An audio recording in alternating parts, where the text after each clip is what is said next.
Bonjour, aujourd'hui on va cuisiner des flageolets au curry indien. Alors dans une passoire, vous égouttez des flageolets qui ont trempé toute la nuit dans de l'eau froide. Une boîte de 500 grammes. On les fait cuire à petit bouillon dans un faitout, une grande casserole. Pour cette recette, on va avoir besoin de 350 grammes de brocoli. On garde tout, on coupe en bout de taille identique, même le pied. On va aussi avoir besoin de courgettes qu'on va parer, éplucher, laver. Après, on les ouvre en deux, on enlève avec une cuillère les pépins, ça là. Puis on les coupe en barrettes et on vient couper ça là, en cubes comme ça. Voilà.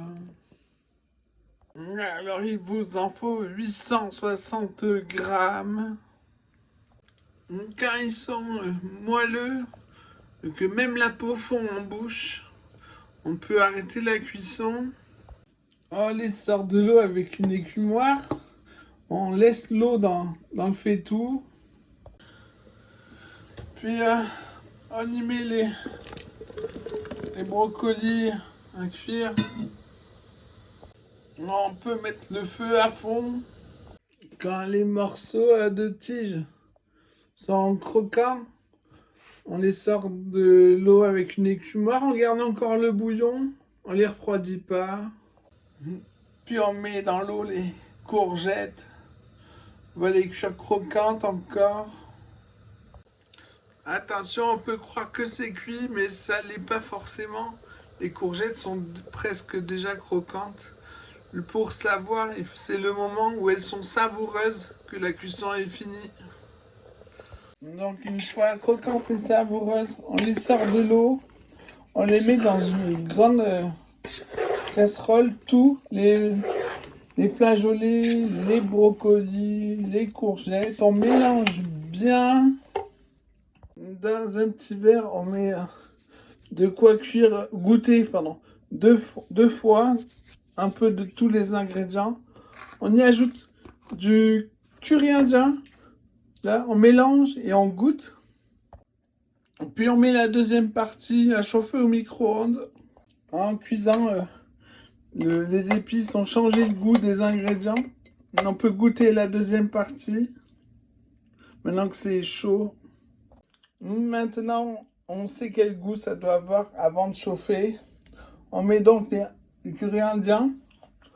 Moi, j'ai mis 5,5 cuillères à café bombé de curry indien.